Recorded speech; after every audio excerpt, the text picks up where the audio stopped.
Welcome to The After Party, a TSF Network podcast, a mixtape of purposeful, encouraging, and fun content from across all the shows who are part of our podcast network. I'm Mandy Hernandez, project manager, and I'm so excited to welcome our newest co-host, my friend, Lonnie Short. Hello, guys. I'm Lonnie. I'm the digital marketing specialist for the That Sounds Fun network, and I'm really excited to be here.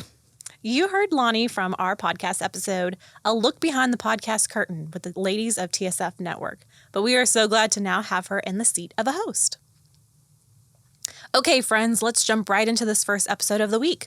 We are hearing from the That Sounds Fun podcast with Annie F. Downs, and this episode is called Why Am I Lonely with Al Andrews.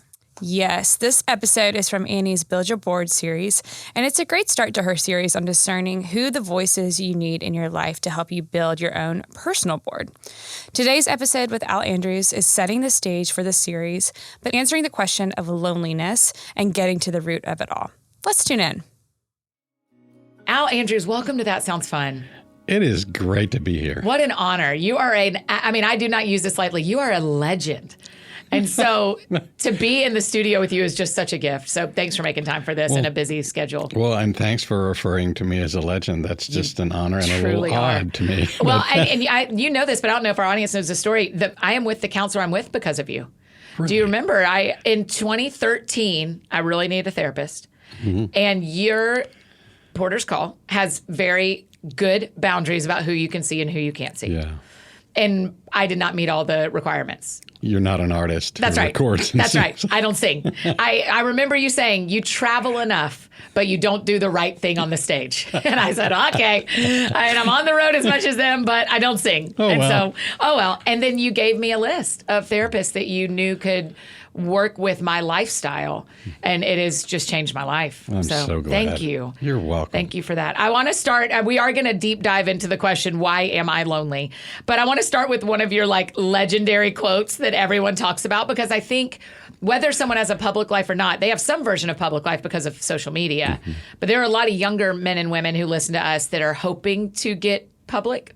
And one of your quotes that could be a tattoo on my body is the human heart wasn't built for fame. Yeah. Can you talk about that for just a second? I feel that, but. Yeah, I think I didn't come up with that early along in this thing, but as I watched artists that I work with move from not fame to fame, it's really hard. It's really hard to be separated like that, to be lifted up, to be seen for what you show publicly, and not to be known. And I think there's so many things that come with it. I liken it to the time that for the first time in my life, I was bumped up to first class in an airplane. Yeah. And I got up there. And it didn't take me about 15 minutes to start being annoyed at the people making noise with their peanuts in the back. Right. And, don't use our bathroom. There's one back there for y'all. And I was just bumped up by accident. Right. And I laugh about it, but it was kind of true that, I could get used to this. Right. And it makes me become something that I'm not. Now, if somebody gets famous, we can help them with it by bringing them back to reality as much as we can and help them to do things that will make things real. Mm-hmm. But it's a very, very difficult thing. I just don't think we're built for it. Yeah. My experience, I'm not famous compared to many of our peers, but I'm not invisible either. I have a very public life. And that remembering that when I feel the tension of, I don't know if it's supposed to be like this. I'm like, well, Al says my human heart was not built for this. This is not how it's meant to be. Well, yeah, and I think there's a loneliness in it. For instance, when you're on stage doing your best, everyone fantasizes about your life. Mm-hmm. They go, oh my gosh, she sounds so great. And you are, by the way. But she sounds so great. And she must have the best life. And oh gosh, I would just, and they dream about what it's like to be you. And that can create loneliness in you. If a lot of people dream the same thing and think the same thing, it's harder to be real. Yeah. This has happened more times. I mean, well, here's a perfect example. Last summer when my nephew passed away, I had a nephew that lived for 2 months. And when he passed away, the whole time we were going through it, my family did not want it to be public. Understandably, that was great. But I had to do my job. Wow. And so I was getting on social media and recording podcasts and doing everything during the week. And then Thursday would drive to Atlanta and be with my family all weekend and be with my little nephew. We weren't public about him until 2 weeks after his funeral. Yeah. Oh. And so the disintegration of that season was very, I don't live that disintegrated. Right. And so, Yes. but I did it I wouldn't do it any different. That's what my family needed, what I needed, honestly.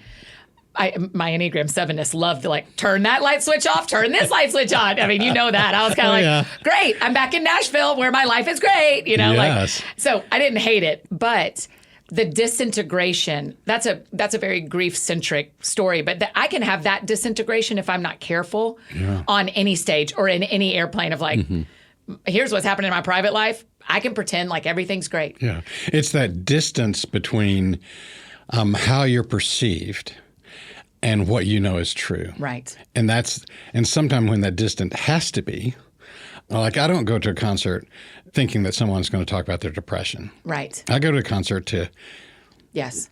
be entertained, to love it, whatever. And that distance between the person on stage and the person observing them, or the person they know they are, is kind of a tedious conflict. Where do I go? But I mean, the truth is, moms have to do that. They've got to get the kids ready for school, even if she and her husband had a massive fight the night before. Oh. And she's got to get them up and get them ready to school and take them. Or the doctor, surgeons have to do surgery even if their private life is falling apart. Yeah, and that's true of everybody. Yeah, it's not unique. I can't tell you the number of times Nita and I have had a disagreement or an argument, and then I have to go preach. Yeah. Or speak somewhere. Right, And it's right. this is really hard, but there is that distance. And the distance can make you lonely. I was about to say, so as we dive into this question of why am I lonely, is part of our loneliness that we never get to be, and never is a big word, I hear myself, that we never get to be fully integrated. And so we're the only ones who know us. Yes. Okay. Yeah. That feels terrible, but I think that's true. I do think it's true. Yeah. I do think it's true. So what do we do if we're the only one who knows us? Well, that statement is a problem, obviously, because if we're the only one who knows us, it doesn't take us long to start making up stuff. Ah, wow. Because there's no reflection of another person. There's no words from another person. If we're the only one who knows us, then it goes bad. It just goes bad because we start thinking of things that are not true about ourselves. I wonder why I'm lonely. Well, maybe it's because I'm not as interesting as people. I wonder why my phone doesn't ring. Well, because not that many people like me. Or, you can keep on going. But Are they hanging out without me? Yeah. And you're going to love this. That's the reason I'm not on Facebook. Really? Because years ago I got on Facebook because I was supposed to. Yeah. And I would look on there and I'd see all these people who are friends having fun at a birthday party. I'm going, oh, I wasn't invited. Yes. I'm so mature like that. Yes. I'm the same way, though. And then I saw other things going on and other people having fun. And I went, I'm just not mature enough to do this Facebook thing because I see things, then I make stuff up, and then it makes me lonely. And most of it's not true, but when you're by yourself, you make things up. Is everybody lonely? Absolutely. But here's the thing. I think there's a loneliness that we're built with. Oh, yeah. Talk about that. And a loneliness that comes with the territory but doesn't have to be. I think the loneliness we're built with, we can go way, way back to the garden. Yeah, do that. To the story of the garden where God builds all these things and then he builds a man and he goes, well, he's not meant to be alone. Notice he didn't say he's lonely. He's not built to be alone. Yeah. And so he created Eve to be with him and they were together. And for a while, there was no loneliness in the world. They spoke to God. They spoke to each other. They got each other, which is fascinating. Yeah. They understood what each other was like. There was no anger. There was no separation between them at all, not even close. Nothing. And they had work to do. Yeah, and they had work to do and good work that always was successful. Wow. There were no bugs that ate plants. There were no floods. There was no drought. And so they were together. There was never a time when one of them came home from working and said, hey, and the other person said, it's about time you came home. They never said that. Right. Right. I have been here all day, or something like that. But because there was communion, because there was conversation back and forth, and because there was no shame, which I cannot imagine, there was no loneliness because they got each other and they were communicating. After they ate the forbidden fruit in the story, they were disconnected from each other and from God. God had to go looking for them, and they hid. They were afraid. And so I think from that point on, it's never gotten completely back. Yeah. Because otherwise we wouldn't feel loneliness. We wouldn't be having this conversation. I read a book by Kurt Thompson, the psychiatrist who's one of my favorite people. Yes. And in one book he said, everyone is born looking for someone who's looking for them. Wow. And I think that speaks to it. We're born hungry for relationship. Yeah. I want to say we're born lonely. And we're looking for someone who's looking for them. And that's so important because when a child is born and someone is not looking for them, it impacts their whole life. Because we want to be seen and we want to be known. Yes. And so to me, I think, without going into a dictionary definition of loneliness, I would feel like loneliness is the feeling of being alone and the feeling of being unseen. Notice I said feeling rather than the reality, because it is a feeling. Yeah. You can be lonely in a room full of people. Right. Yes. And so it's a feeling, and there's a difference between loneliness and being alone. Loneliness is wanting. I want something I don't have. Solitude is having, but we can get into that later. Yeah. But there's a difference between loneliness and solitude, and there's a difference between loneliness and being alone. Yeah. I'm having two thoughts about the book of Genesis I've never had in my life. So everybody else is probably like, duh, Annie, but I have never thought about when you're talking about Genesis and talking about Adam and Eve, that it wasn't like one day they were made and the next day they ate the apple. Right. All of a sudden I'm going like, was it weeks? Was it years? I have never thought about that, Al, but they existed for a amount of time. Oh, I would think it'd be a good while. And you know, Never if thought you of that. think about that, you think there was a season where nothing went wrong. Yeah. Nothing went wrong, which feels like a fantasy to me. That's right. That's right. know? That we won't get through today. Right. Without something going in wrong the next for few somebody. minutes, hopefully Right. not. We've tried to control all the factors in this room. This is our Eden. So far, for we're the doing next great. 30 minutes. Yeah.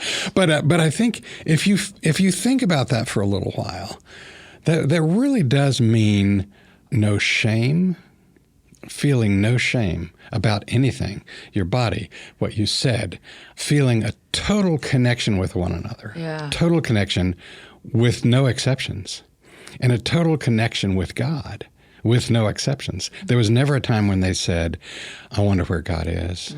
I wonder if he's listening. Because he was. Yeah, he was there with them. And I want to think that it lasted for a while. That's just my own fantasy. That it lasted for a while, and it just accentuates what happened, and it accentuates what happened afterwards. Right. Because there was a moment where Adam and Eve are sitting outside the garden, and they could smell the garden. And in their hearts, I could sense them say, each of them in their own way, both angrily and with sorrow, I just want to go home. And I just want to go home. Yeah.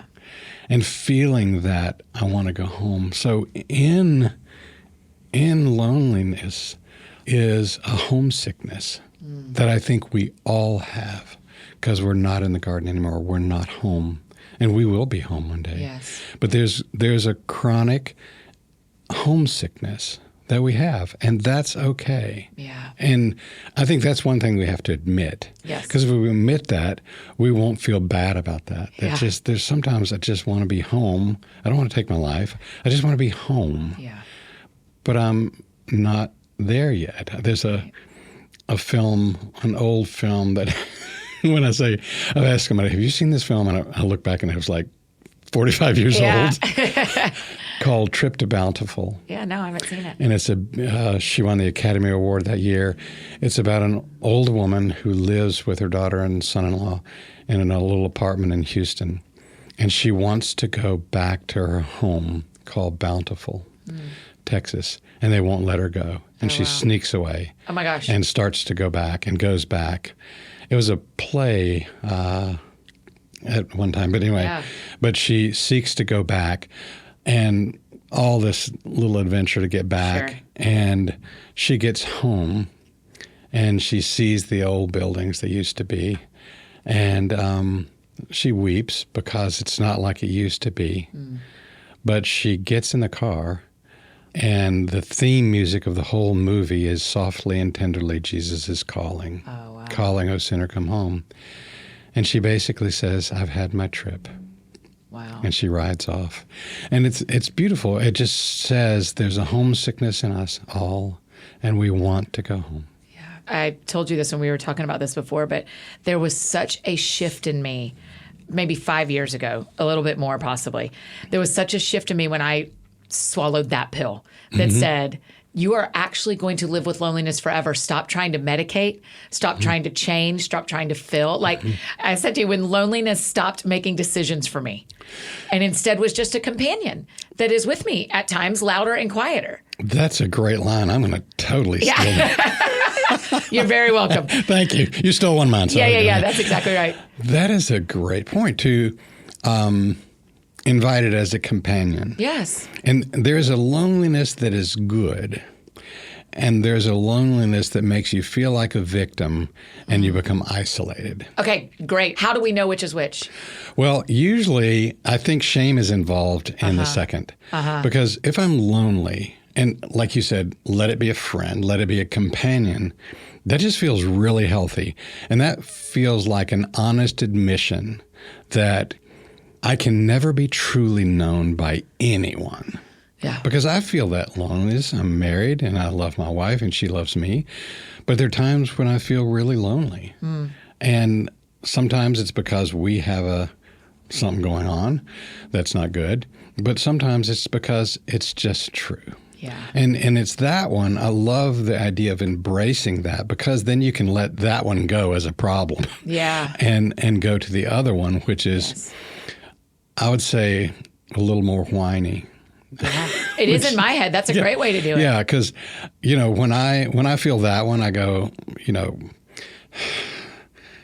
gosh, I don't know if I have that many friends really, and you get to lying to yourself, and I'm not sure what that's all about, except for usually there's just something that triggers it.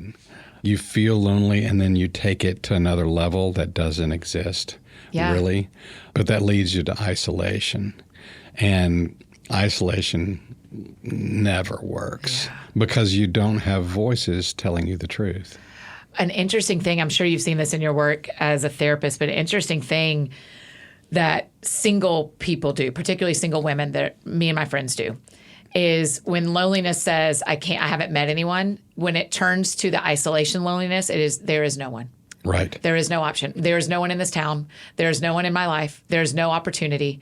And you go like, well, that is just not true. Even the smallest town. Right. Get on an app and extend your mileage. Right. It's not true. Yes. But that's what we hear in our heads is my loneliness will never be solved. And it's not only about there is nobody, but you add to that, there is nobody and it's because of me. Shame is always involved in that kind of loneliness. Yes. I mean, what I'm learning from you today is shame seems like the evil stepsister of loneliness. Like if loneliness is Cinderella, shame is the evil stepsister. That's a great way to. We have a book on that. Yeah, that's right. We're getting to work right after this. That's right. But that really that's is it, true. Right? It really feels true because with shame, you make up things that are not true. Yeah. That's just, it's just the strangest thing. And you've talked often about getting people in the right seats. Yeah. And to me, that really is an important antidote to the wrong kind of loneliness. Right. That is, gosh, Al, that is so good, because what we hope happens this month is that everyone gets to the end of the month and goes, here's one seat I need to fill. Yes, it's time for a counselor. Yes, I need a financial coach. Yes, I need more adult friends. Like, fill just one seat. But do not expect to stop feeling lonely. Right. Like, separate out the Cinderella from the stepsister. Yes. And live with Cinderella. Right. And because you That's live with so Cinderella, and you live with Cinderella because she's hearing things that are true. I remember there was a time I was lonely for a long time. I hadn't had any counseling, and I knew when I was 19 I needed it, and I was like 32 and single. Oh, wow. And finally... That's like half your life. That's about like half my life. And there was a lot of shame, a lot of fear, and a lot of loneliness, the difficult kind. Yes. And a friend of mine noticed this, and he asked me the strangest question. I had all these friends who were my age. Most of them were couples because they were more fun. It's like, but I hadn't met you then. But I was around a lot of couples, and it kind of made me feel less lonely for some reason. I think so too. Were you here in Nashville? No, I was in Winston-Salem, North Carolina. Okay. And my friend asked me this question one day. He said, so I have a question, Al. When you're with us, and it's people my age or a little older, two things. How old do you feel? And what do you think we think about you? Oh, wow. I know. And it just came out of my mouth really quickly. I said, I feel about 16, 17. And he goes, okay. What do you think we think about you? And I said, I think you like me. I think you like me, but I kind of think you pity me. And I said a few things like that, like, I think you feel sorry for me, and I kind of think you think there's something wrong with me. Wow. And these big old cow tears formed in his eyes. Yeah. And I'm sitting there looking at him, and he said, you know what makes me so sad? I go, what? He says, you believe that you're one of those little go-karts at the beach that have a governor on them that can only go so fast when they go around that little trail, that little, That's right. at the go-kart. But everyone else believes that you're a Formula One race car. Wow. And I felt the rumble in my stomach, and it came up to my throat, and I just lost it. Put my head in my hands, because somebody from the outside spoke a truth to me. And it was I could lose it right now. It was such a pivotal moment in my life. And loneliness shifted a bit that day, because I was going, I have perceived this all wrong. And could I believe that's true? And I didn't sleep that night just for the craziness of his statement, for the fear of it, as well as also the excitement that could be. Yes. Long story about how beautiful. a voice from the outside, which we absolutely need because we believe lies. Yeah. I don't know why, but we believe lies. The whispers that come to us, they come to me every day. And on a good day, I'll go, thanks for your opinion. Now I'm going to move on. Yeah. But I mean, for our friends listening who go, okay, Al, but I have no one. What's the first move? well, first of all, I would push back against that. Yeah. Because I think just saying that, it sounds shameful. It's like, I have no one. I don't believe that. That may be true, but I think I would say, no, you haven't chosen someone. Wow. Because there are people around you. There are people around you that are accessible, but you haven't made the step of, which is a strange step. My friend pursued me without me asking him. Yeah. But you were in his house, so you had made a step. yeah, I'd made a step. Yeah. But it wasn't for that. I kind of wanted to go eat. Or, Yeah. But I think there is a sense of there are people around you, and there are people around you who love you, even if that whisper says they don't. And I think one step would be to go to them and to actually say, here's what I'm saying to myself. I'm lonely, and here's what I'm saying to myself, that I don't deserve friends, whatever, and give them a chance to speak. Yeah. It's a little frightening. Yeah. It's very frightening to speak to that. But you know the people that would speak, and not just to feed you a line or something, but that, like if I would have said to my friend without his asking, I just feel awful. I just feel so lonely and there's something wrong. And there was, but can you tell me if that's true? I think he would have said, I know you feel that, but let me see what I see. Yes. That sounds fun. Hey friends, just interrupting this conversation to share about one of our amazing partners, Brooklinen. Y'all know I love my Brooklinen sheets, and yes, they're packed up with me to come to New York too. If you're starting to feel some seasonal scaries from the sun setting earlier and the seasons changing, let Brooklinen bring some coziness to your life this fall. Luckily, they offer a whole fleet of sheet options from linen to flannel to accommodate all sleepers, cool, hot, and everything in between. Brooklinen was founded by a husband and wife team, Rich and Vicky, in 2014. Their mission is to provide their customers with hotel quality, award-winning luxury bedding, and they are doing it. They're seriously so soft and comfortable. I have 3 sets I rotate through, and I know a ton of y'all love them too because Brooklinen's internet famous sheets have over 100,000 5-star reviews. With limited edition colorways dropping regularly, Brooklinen keeps you well rested and fresh. Use those old sheets of yours for your ghost costume for Halloween and upgrade to Brooklinen's seasonal picks for linens and comforters and bath and more. It's no trick. Brooklinen's best-selling linens are sure to curb those seasonal scaries this fall. Visit in-store or online at brooklinen.com. That's BROOKLINEN.com and use the code THATSOUNDSFUN for $20 off your order of $100 or more. That's BROOKLINEN.com using the promo code THATSOUNDSFUN for $20 off. Okay, now back to our Build Your Board conversation with Al. That sounds fun. Our friends are listening are going to hear on Thursday from my 4 closest girlfriends here in Nashville that we've all become friends as adults. And one of the things that group does so well is say, I'm telling myself this story. Oh, is that true? That is the greatest line. It is so helpful. Yeah. Because it takes the blame on, it doesn't put the blame on them for what they've done or said. It says, I don't know what you meant. What I heard and what the story I'm writing that makes me feel lonely is this. And then the person goes, that's exactly how I meant it, if they want to, right? Or, oh my gosh, you are tired. Go to bed. You are not hearing me correctly, you know? So well, that's you know, my words are, I'm making this up. Yeah. Like you said this. But also beyond what somebody said, you can just say it in general, like, here's what I'm making up about my life today. Yeah. And here's what I'm making up that I'm like. Yeah. Will you talk to me? Yeah. And to have somebody tell you the truth, it's just... And believe them. And believe them. It takes a while. You might have to say that again, please. Yeah, that's right. But it's a game changer. Mm-hmm. It's a game changer. Yeah. One of the lies that I have heard a long time in my life is once you're married, you won't be lonely anymore. So I think one of the problems with that is it makes single people feel shame that they haven't found the person to make them not lonely. Mm-hmm. And once you are married, it makes you feel shame that you feel lonely because I thought this was going to solve this. Wow. And so then married people don't want to talk about being lonely because they don't want to talk bad about their husbands. And single people don't want to talk about being lonely because they haven't found their husband. There's our second book. Yeah, that's right. We're about to have a series. Everybody buckle up. No, I think that's so true. I believed that. Yeah. I believe that. We got married.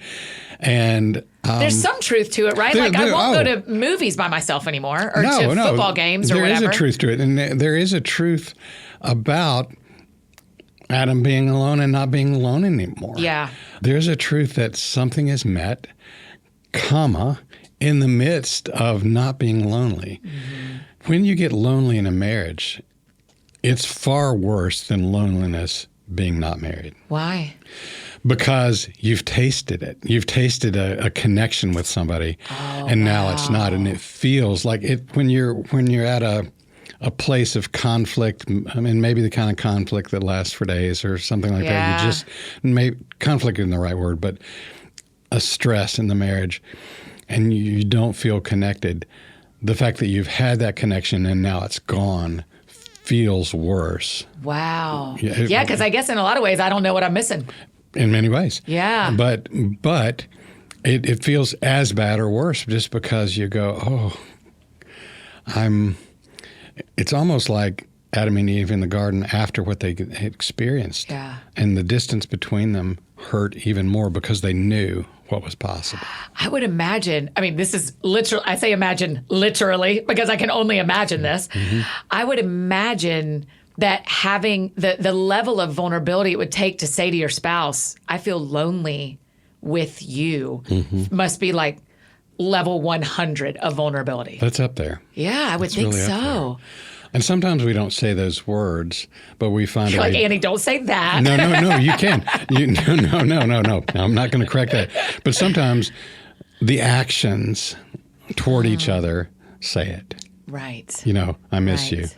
Or making known we're not together today, Yeah. which means I'm lonely and I want to be back. Yeah. So now we're really going to, how early, like, is that something you should start practicing in dating so that that's part of your rhythms when you're married, if you can? Well, boy, yes. I didn't, but I never have. I've never been like, I'm lonely with you. And Yeah. he's like, great. Can't wait to keep dating you. Sounds great. No, I think I'd pull back on the word lonely Yeah, in those yeah, situations. yeah.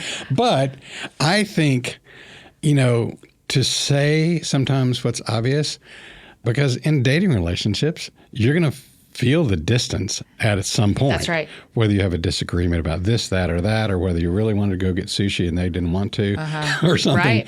But I think it's the healthiest of things is just to go, I'm feeling some distance between us, and I'm wondering if you are too. Yeah. And if you're not, can I tell you the distance I feel? Wow. Because I think that sets the stage for a deeper relationship, just to get it out on the table. Yes. I grew up in a home that I just had great parents, and for reasons of their own, they didn't do sad. They didn't do mad. Their deal was, and my dad was 19 years old when he stepped on Omaha Beach in D-Day. Wow. Went through the war. My mother had an alcoholic father, and they just wanted our lives to be happy. Yeah. And they were. But that means early on I knew that you didn't say things that would take us out of happy. Wow. And even though I'd gone through counseling school and all this kind of stuff, when we got together, Nita came from a family where there was a lot of fighting. And so we're looking at something that's standing between us, and I'm going, can't go there. And she's going, there's going to be a fight. Yeah. And so that made us more lonely until we learned that and began to speak to it. But it still rises its little ugly head now and then. I mean, that's so beautifully hopeful for all of us too, in our friendships, in our work relationships, in our romantic relationships of like, this is a learning process too. You aren't going to suddenly know how to handle loneliness because you had one conversation. Right. Yeah. It's a practice. It's a practice, I think, in friendships as well. Yeah, that's really helpful. And I wish I could say I was great at it, but I still feel like it's often a daily choice or a choice to make often to, if you feel disconnected, to reconnect or to ask the question, what can we do to connect? Yeah. Whether it's a friend or a spouse. We had the most interesting thing happen when we were building this series. Our whole team's sitting around the table. And we have built the series based off a lot of the voices that are in my life, right? And some would say I'm overly helped. I might agree. I have gotten too many resources. There are too many cooks. There are worse things. That's right. There are too many cooks in the AFD kitchen. But it was really interesting because a couple of people on our team said, I don't need anybody. I don't need any voices helping me. I just think about it and sort it out. Wow. So my question for you is for our friends listening who are very independent, who have successful lives in that they are a person and they're an adult and they think and maybe say, I don't actually need any help. Is that true? Are there some people who don't need any help long term? Are those people listening to us right now? So, Well, they're going to at some point, maybe. I don't know a person that doesn't need help. And it may not be at the moment, but just, again, we're outside the garden, but I don't force people to get help. But I think I would just make the statement, when you need help, here's some resources. Or I'm here when you do. Yeah. Because I'm jealous of people that say that. I'm going, Same. oh my gosh. I was like, tell me how you do it. Yes. I Marco Polo my mentor multiple times a week. my counselor, she is on. I bought her a boat at this point. I mean, like, there's no world where I am very aware. Yeah. And the shame voice says you just aren't as strong as your friends. Yeah. Which may be true. That's okay.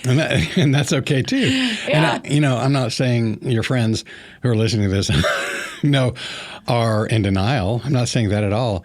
They may be more comfortable with aloneness, which is different. Yeah. Or solitude.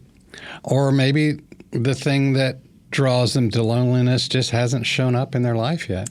Maybe. That's know? Interesting. Yeah. Because I had a reckoning. I mean, Yeah. I had a reckoning at 33 that got me here. Mine was 32. Oh, wow. Yeah.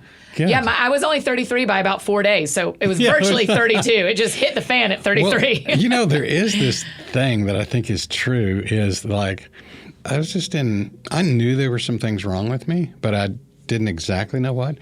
But I just couldn't ask for help because it didn't come with my family. Yeah. And there was, I think there was this moment where your body, or where my body said, there's too much sorrow in here. There's too much sadness. There's too much thing, and we just can't handle it anymore. And I just began to disassemble.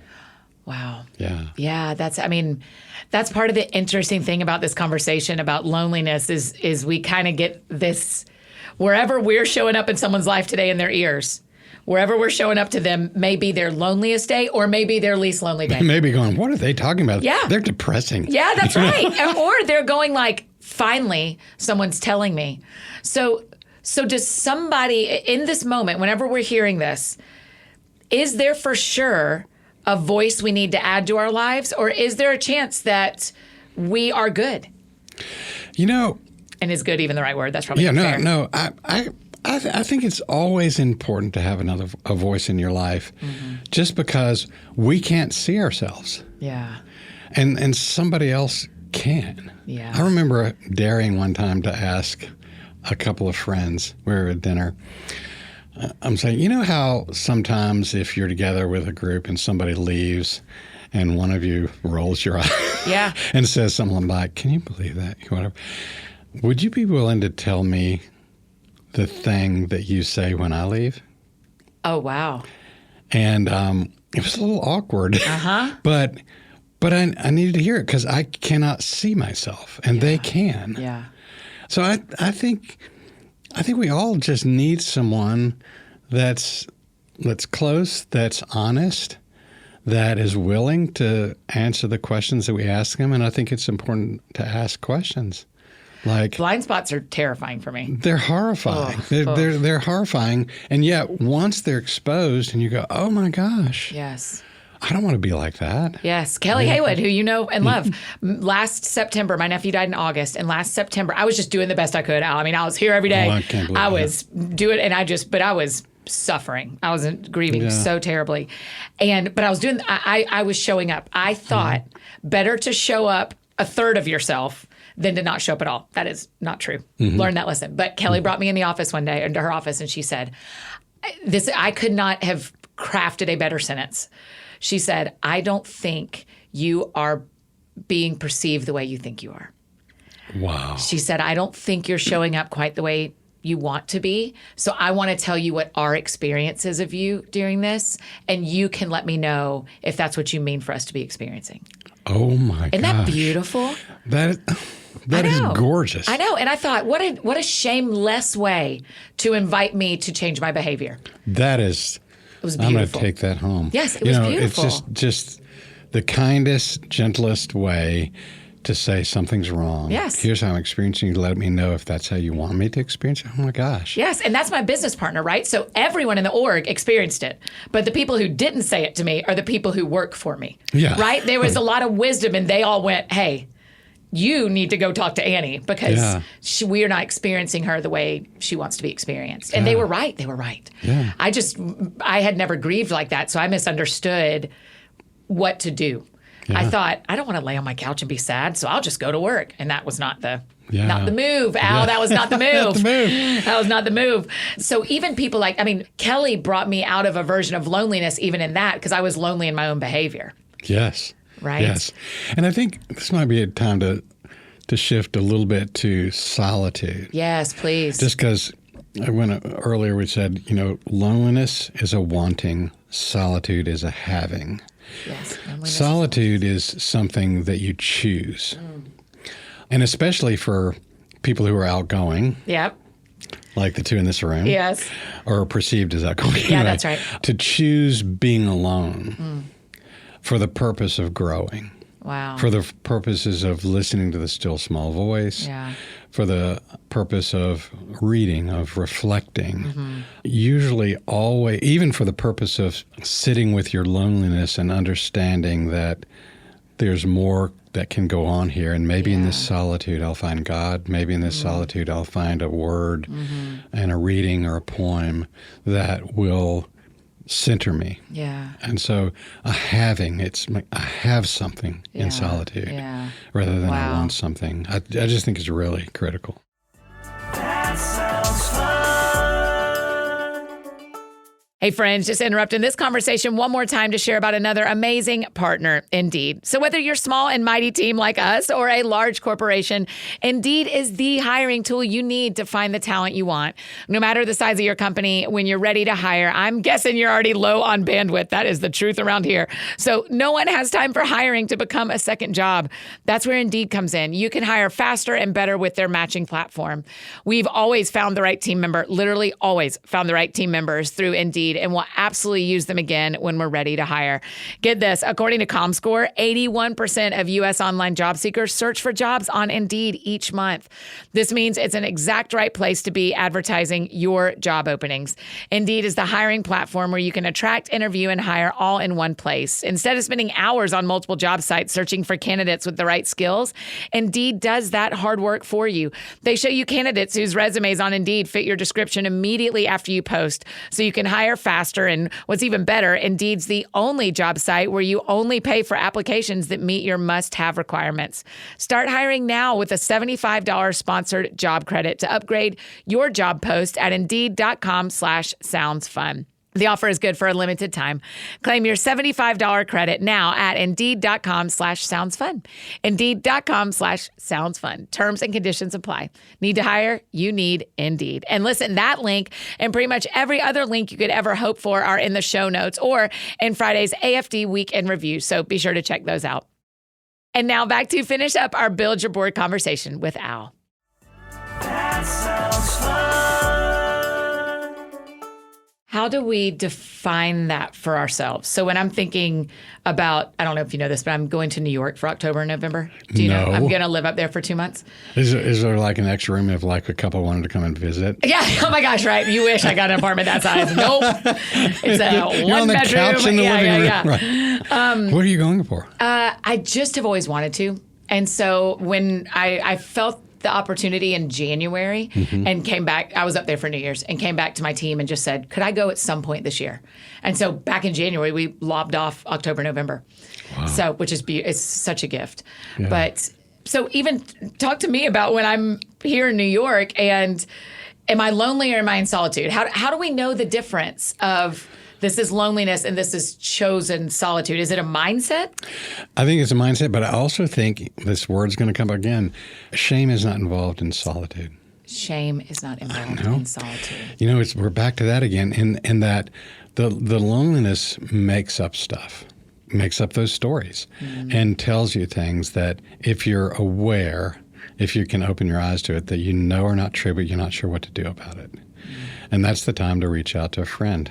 I would suggest Kelly because that's an amazing thing. I might reach out to Kelly. Yeah, right. I know. But solitude produces something good. You know, I often with bands who are out on the road, I'll say to them, create a little liturgy, like before the show or after the show. And by that I mean light a candle, read something together that centers you. And I do that for myself. I have a little time in the morning. I go up to a little place in our house. It's a little library kind of place, and I'll light a few candles and read some, pray some, and be alone. We had a friend. You're familiar with Suzanne Stabile? Oh, yes. We love her. We've had her on the show talking about Queen of Enneagram. Yeah, well, she's amazing. when we were with her one time, I don't remember what it was, but my wife and I, Nita, where we were in the mornings, we'd get up and we'd have some coffee and we'd sit down together and kind of do our private things across from each other now and then. And she said, I'm an Enneagram 2. And she said, out of the blue, in a talk, she said, Enneagram 2s cannot have devotionals with other people. Oh, whoops. I went, what? And she goes, yeah, because they're kind of going, you okay? Yeah. Or can I get you something? Or if they want to talk, I'll talk. I won't say, no, I'm trying to think here. Yeah. And so Nita and I had a little chat about it, and I found the need for solitude in the morning. Wow. And then we get together and listen to a song or something, or have that time in the evenings together. Yeah. But it's a routine to go be by myself purposefully, not just to have a quiet time or whatever, but to be by myself, to reflect a little, to do. Sometimes I'll read a little bit or a lot of different things, but it's important. And I like both of us. I like to go off by myself for a weekend. Oh, wow. A chosen solitude. Yeah. And Nita's great about go. Yeah. And she gets energy from different places. She'll go off with a friend or something, but we're okay by ourselves. If I go off on a trip, she's fine. She's pulls out the art supplies and messes up. Yeah.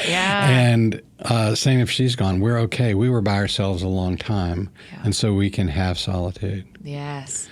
Is solitude a practice worth pursuing? Is that something does that show a level of health and maturity? Is that like a step toward deeper relationship with God? I think so. I think so. And with yourself. Yeah. Because we're just in such a busy world. Yeah. I've found myself, Instagram logarithms have totally figured me out. They know that I love funny animal things. Yeah.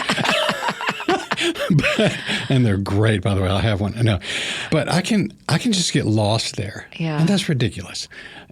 But it just makes me busy. It makes me busy. It makes my mind always active. So yes. I think it's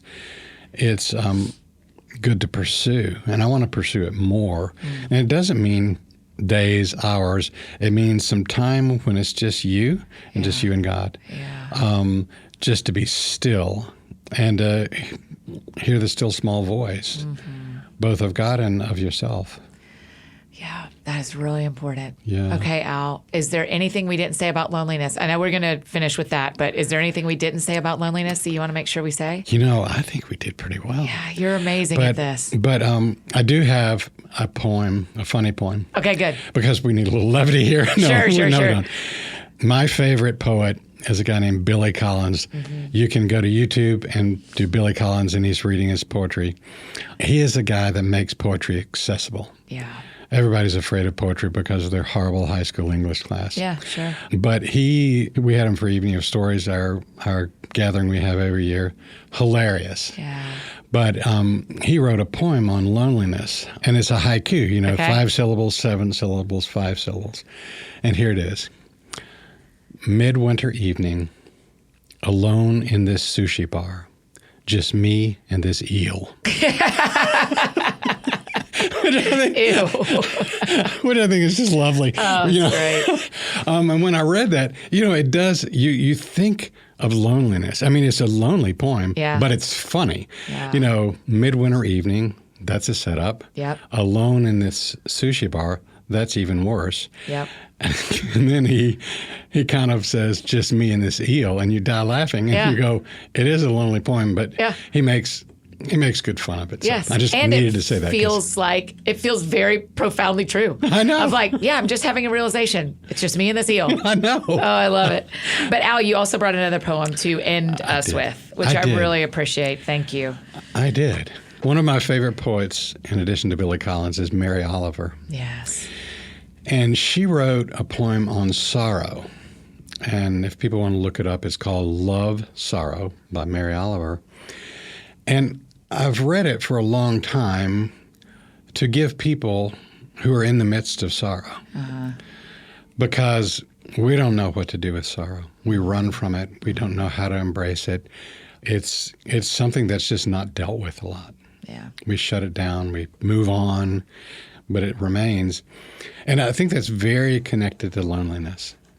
And so almost in this poem, you can exchanged the words sorrow and loneliness. And I think it speaks to us. And we can talk a little bit of it after if we have time. Yeah.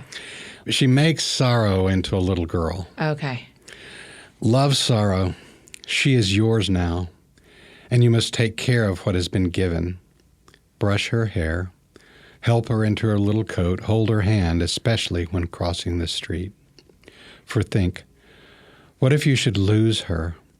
Then you would be sorrow yourself. Her drawn face, her sleeplessness would be yours. Take care. Touch her forehead that she feel herself not so utterly alone. And smile that she does not altogether forget the world before the lesson. Have patience in abundance, and do not ever lie or leave her even for a moment by herself, which is to say, possibly again abandoned. She is strange, mute, difficult, sometimes unmanageable, but remember, she is a child. An amazing thing can happen, and you may see as the two of you go walking together in the morning light, how little by little she relaxes, she looks around her, she begins to grow. Wow. Why did that one come to your mind for us? I think because we don't know what to do with loneliness. Yeah. We don't know what to do with sorrow. And I think she gives us an instruction. When she makes it into a little girl, it changes what I'm thinking. Yeah.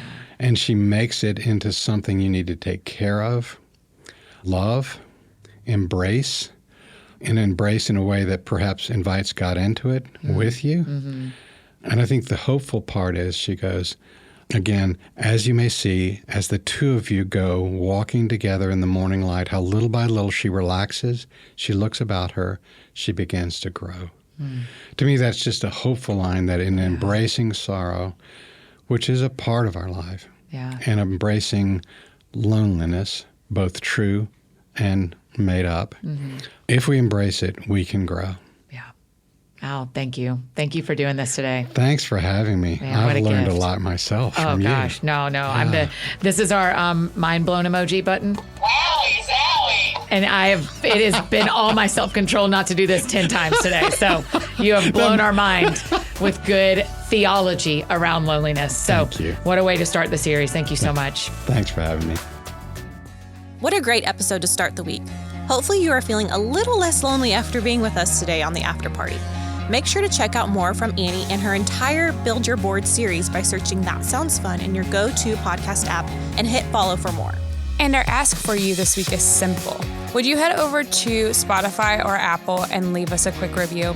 We truly want to hear from you, our listeners. So tell us what you think of the show and what you want more of. We'll be back here tomorrow.